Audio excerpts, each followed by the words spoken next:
آپ مجھے بتائیں اس سے پہلے کبھی اسپیکر اسمبلی نے ان لوگوں کو پشاور بلایا جو انتظامیہ یو میڈیکل کمپلیکس کی، وہاں بیٹھ کر ایک ان کی بھی آپس میں ہاش ٹاک ہوئی جیسے آپ اس وقت ہاش ٹاک کر رہے ہیں، اور وہ ہاش ٹاک میں جو اسپیکر ہے اس نے یہ کہا کہ ایبٹ آباد بچاؤ تحریک ہے، یہ آپ کی کسی سیاسی یا ذاتی مفاد یا ووٹ بینک بنانے کے لیے نہیں ہے۔ when we have no power we are not bound to be corrupted. If you are a public representative، Abbottabad میں یہ دو ہی مسئلے تھے، ایک جن لوگوں کی آنکھیں ضائع ہوئیں اور ایک مانسیرا روڈ، اس کے علاوہ اور مسائل نہیں ہیں۔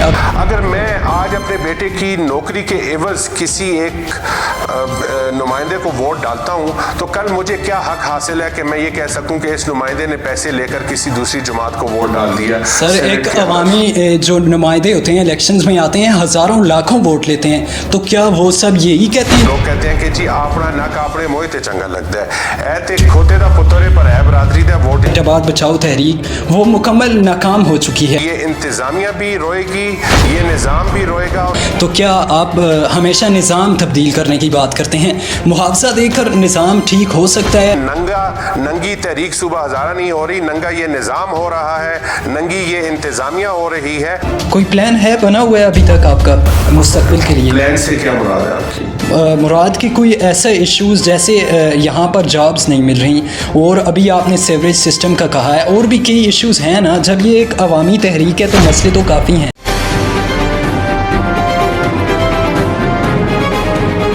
بسم اللہ الرحمن الرحیم۔ ناظرین آپ دیکھ رہے ہیں پروگرام ہاش ٹاک اور مجھے کہتے ہیں محمد نعیم۔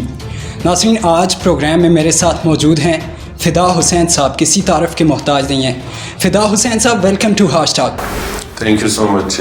فدا حسین صاحب، پولیٹیکل سائنس میں ایک ٹرم ہے power is corrupt absolute, power corrupt absolutely. تو آپ عوام کو کیسے یقین دلا سکتے ہیں کہ یہ جو ایبٹ آباد بچاؤ تحریک ہے یہ آپ کی کسی سیاسی یا ذاتی مفاد یا ووٹ بینک بنانے کے لیے نہیں ہے؟ دیکھیں جی، جو آپ نے اسٹیٹمنٹ دی کہ power corrupts and absolute power corrupts absolutely, بنیادی طور پہ ایبٹ آباد بچاؤ تحریک کا اتنا کہنا ہی کافی ہے کہ ہم تو پاور کو سیکھ ہی نہیں کر رہے۔ اگر ہم الیکشنز نہیں لڑ رہے، ہم کسی قسم کی سیاسی تو نہیں جماعتی سرگرمی میں حصہ نہیں لے رہے، تو اس کا مطلب ہے کہ ہم پاور کے پیچھے جا ہی نہیں رہے۔ تو جب ہم پاور کے پیچھے نہیں جا رہے تو پھر ہماری کرپشن کا کوئی سوال نہیں پیدا ہوتا، کیونکہ when we have no power we are not bound to be corrupted۔ فدا حسین صاحب سوال یہ تھا کہ آپ عوام کو یہ کیسے یقین دلا سکتے ہیں کہ آپ ایبٹ آباد بچاؤ تحریک آئے دن آپ کے احتجاج کی کالز آتی رہتی ہیں، تو عوام کو کیسے یقین آئے گا کہ یہ جو تحریک ہے، اس سے پہلے کئی ایسی تحریکیں چلی ہیں جو پہلے تو عوام کے لیے ہوتی تھی لیکن بعد میں وہ ان کے ووٹ بینک بنانے کے لیے یا اپنے مفاد نکالنے کے لیے ہوتی ہیں؟ عوام کو اپنے عمل سے یقین دلا سکتے ہیں، جو کہ ہمارا عمل آج کا ہے، اور آنے والے وقتوں میں جو ہمارا عمل ہوگا وہی ہماری جو ہے یقین دہانی ہوگی۔ اس سے زیادہ باتیں کرنے سے تو میں اگر بے تحاشا قصیدے پڑھنے شروع کر دوں تو میرے خیال سے کوئی فائدہ نہیں ہے، لیکن ایبٹ آباد بچاؤ تحریک کے پلیٹ فارم کو اور کسی صورت بھی جو ہے ووٹ حصول اور اقتدار کے حصول کے لیے استعمال نہیں کیا جائے گا۔ فی الحال میں عوام کو اتنا ہی بتا سکتا ہوں۔ فدا حسین صاحب، if you are a public representative, ہم نے یہاں پر جتنے بھی سیاسی یا سماجی شخصیات ہیں ان سے جب یہ کوشچن کیا ہے کہ آپ ہمیں بتائیں ایبٹ آباد کی بدحالی کے ذمہ دار کون لوگ ہیں، تو انہوں نے کچھ اداروں اور یا حکمرانوں پر تنقید کی، فرضی ذمہ داریاں ڈال دیتے ہیں۔ تو آپ کیا ان لوگوں کے نام بتا سکتے ہیں جو لوگ اس شہر کی بدحالی کے ذمہ دار ہیں، یا آپ بھی مروت سے ہی کام لیں گے؟ دیکھیں، بنیادی طور پہ کسی کا نام لینے سے آپ نے دیکھا یہاں پہ مختلف پارٹیاں جو ہے وہ اقتدار میں رہیں۔ پہلے نون لیگ کا یہاں پہ توتی بولتا تھا، اس کے بعد پی ٹی آئی نے نون لیگ کو ڈینٹ دیا، اور آپ نے دیکھا کہ چہرے جو ہے وہ تبدیل ہوئے، بیچ میں کاف لیگ آئی، بیچ میں آزاد امیدوار آئے، لیکن ان چہروں کی تبدیلی سے ایبٹ آباد کی جو زبوں حالی ہے اس کے اوپر کوئی فرق یا کوئی اثر نہیں پڑا۔ تو لہٰذا کسی ایک کا نام نہیں، میں آپ کو یہ بتا سکتا ہوں کہ یہ نظام، میرے نزدیک میں نے ہمیشہ یہ بات کیا کہ ہماری جنگ اس نظام کے خلاف ہے۔ یہ پورے کا پورا نظام جس میں کہ ہمارے الیکٹڈ نمائندے, جس میں ہماری مقامی انتظامیہ, جس میں ہمارے مختلف ادارے, کینٹ بورڈ, اور سب سے بڑھ کر یہ جو نمائندے الیکٹ ہوتے ہیں یہ کہیں آسمان سے نہیں اترتے, ان کو عوام ووٹ ڈالتی ہے. اور میں یہ سمجھتا ہوں کہ ہماری ایبٹ آباد میں بسنے والی عوام, ہزارہ میں بسنے والی عوام, آج جو ہزارہ کا حال ہے یا جو اس شہر کا حال ہے اس میں یہ عوام برابر کی شریک ہے, اور یہ پورا نظام جو ہے اس کا مجرم ہے. سر اس نظام میں کیسی تبدیلی ہونی چاہیے؟ اس نظام میں شعور کی تبدیلی ہونی چاہیے. جس وقت ووٹ ڈالتے ہیں تو آپ گلی نالی کھمبے اور اپنے بیٹے بھتیجے بھانجے کی نوکری کے لیے ووٹ نہ ڈالیں, آپ ووٹ ڈالیں آنے والی نسلوں کے لیے. آپ جس وقت ووٹ ڈالتے ہیں تو آپ کو یہ دیکھنا چاہیے کہ جس نمائندے کو آپ ووٹ ڈال رہے ہیں کیا اس کے اندر یہ اہلیت یا صلاحیت ہے کہ وہ عوام کا مقدمہ ایوانوں میں جا کر لڑ سکتا ہے, کیا وہ اس علاقے کا مقدمہ اپنے ایوانوں میں جا کر لڑ سکتا ہے. اور پھر ایمانداری اور دیانتداری سے ووٹ ڈالیں. یہ دعا خیروں پہ ووٹ نہ ڈالیں, جنبوں اور برادریوں کے اوپر ووٹ نہ ڈالیں. جب آپ میرٹ کے اوپر ووٹ ڈالیں گے تو آپ کو میرٹ نصیب ہوگا. جب آپ میرٹ سے انحراف کر کے ووٹ ڈالیں گے تو آپ کو میرٹ سے انحراف ہوتا ہوا بدستور نظر آئے گا. اگر میں آج اپنے بیٹے کی نوکری کے عوض کسی ایک نمائندے کو ووٹ ڈالتا ہوں تو کل مجھے کیا حق حاصل ہے کہ میں یہ کہہ سکوں کہ اس نمائندے نے پیسے لے کر کسی دوسری جماعت کو ووٹ ڈال دیا. سر ایک عوامی جو نمائندے ہوتے ہیں الیکشنز میں آتے ہیں, ہزاروں لاکھوں ووٹ لیتے ہیں, تو کیا وہ سب یہی کہتے ہیں جی کہ میرے بیٹی کی نوکری ہو جائے؟ اس کے علاوہ اس میں نے آپ کو بتایا کہ اس میں ذات, برادری اور جنبہ سب سے زیادہ رول ادا کرتا ہے. اور ہم نے یہ الیکشن لڑ کے بھی دیکھا, لوگ کہتے ہیں کہ جی آپنا نہ کاپڑے موئے تے چنگا لگتا ہے, اے تے کھوتے دا پترے پر ہے برادری دا ووٹ اسیاں پانے. تو جب آپ اس وقت اپنے ضمیر کی آواز سننے کے بجائے ایک گروہی آواز کو جو ہے بلند کرنے کی کوشش کریں گے تو آپ کے پاس کیا حق رہ جاتا ہے کہ کل آپ اس نمائندے سے میرٹ کی توقع کر سکیں. فدا حسین صاحب, آپ جن لوگوں کی بات کر رہے ہیں وہ لوگ ہزاروں لاکھوں ووٹ لے کر آگے آتے ہیں, تو آپ کے مخالفین تو یہ کہتے ہیں کہ فدا حسین صاحب کو جو انہوں نے ایک تحریک چلائی تھی ایبٹ آباد بچاؤ تحریک, وہ مکمل ناکام ہو چکی ہے. وہ کس حد تک سچ کہہ رہے ہیں؟ کیا اس میں کچھ؟ ایبٹ آباد بچاؤ تحریک کے 2 اہداف تھے جی. ایک تھا جن لوگوں کی آنکھیں زائل ہوئیں ان کو معاوضہ دلوانا, اور دوسرا تھا منصیرہ روڈ کی تعمیر یا مرمت کا کام جو ہے اس کو شروع کروانا. اب یہ فیصلہ میں عوام پہ چھوڑتا ہوں کہ مجھے بتا دیں کہ پچھلے 70 سال کی تاریخ میں جب سے یہ ملک بنا ہے, ایبٹ آباد میں ایوب میڈیکل کمپلیکس میں لوگوں کی اگر دائیں ٹانگ خراب ہے تو بائیں ٹانگ کاٹتی جاتی تھی. لوگ یہاں سے اپنی لاشیں اٹھا کے لے کر جاتے رہے ہیں غلط انجیکشن لگنے کی وجہ سے. مجھے کوئی ایک واقعہ ایسا بتا دیں جہاں پہ کسی ایک شخص کو 10 روپے کا معاوضہ بھی وصول ہوا ہو. جبکہ ایبٹ آباد بچاؤ تحریک کی اس کاوش کے نتیجے میں اللہ کی ذات نے ہماری مدد کی, عوام نے ہماری آواز کی پذیرائی کی, اور اس کے نتیجے میں ہر شخص کو 10-10 لاکھ روپیہ وصول ہوا. تو کیا آپ اس کو ناکامی کہیں گے؟ تو میں یہ عوام کی رائے ہے, عوام اس پہ اپنا حق رائے جو ہے وہ محفوظ رکھتی ہے, وہ اپنی رائے دے. ہم نے مانسیرا روڈ یہاں پہ اس کا موبلائزیشن ایڈوانس جو ہے وہ ٹھیکیدار کو نہیں ملا ہوا تھا, اور ہمارے پریشر کے نیچے انہوں نے ٹھیکیدار کو جلدی موبلائز کروایا یہاں پہ. کیا یہ ایبٹ آباد بچاؤ تحریک کی ناکامی ہے یا کامیابی؟ اس کا فیصلہ عوام کرے, ہم تو عوام کے فیصلے کو سر آنکھوں پہ رہے. سر آپ اپنے آپ کو عوامی نمائندہ کہتے ہیں, تو کیا ایبٹ آباد میں یہ 2 ہی مسئلے تھے, ایک جن لوگوں کی آنکھیں ضائع ہوئیں اور ایک مانسیرا روڈ, اس کے علاوہ اور مسائل نہیں ہیں؟ ابھی آپ کچھ سلو نظر آ رہے ہیں. نہیں, ایبٹ آباد کے یہ 2 مسائل نہیں ہیں, ایبٹ آباد کے بیش بہا مسائل ہیں. ایک تھا انسانی المیہ جو کہ آپ نے بے گناہ لوگوں کی اس نظام نے آنکھیں چھینی اور پھر ان کا کوئی پرسان حال نہیں تھا. ہم نے اس نظام کے خلاف آواز اٹھائی کہ یہ ایسا نہیں چل سکتا کہ آپ ہمیں مارتے رہیں گے, آپ ہمیں اندھا کرتے رہیں گے اور یہ عوام جو ہے وہ خاموش رہے گی. ہم نے یہ ایک پیغام دینا تھا جو کہ ہم نے بہت احسن طریقے سے دے دیا. اس کے بعد جو منصیرہ روڈ تھا اس سے پورے کا پورا ہزارہ جو ہے وہ پریشان تھا اور اس کے اوپر آواز اٹھانی انتہائی ضروری تھی, جو کہ ہم نے اٹھائی اور اللہ نے کیا کہ اس کے اوپر بھی کسی حد تک. حسین صاحب یہ کریڈٹ آپ اپنے نام کر رہے ہیں, مانسیرا روڈ بننے والا؟ جی, عوام کے نام. صحیح ہے.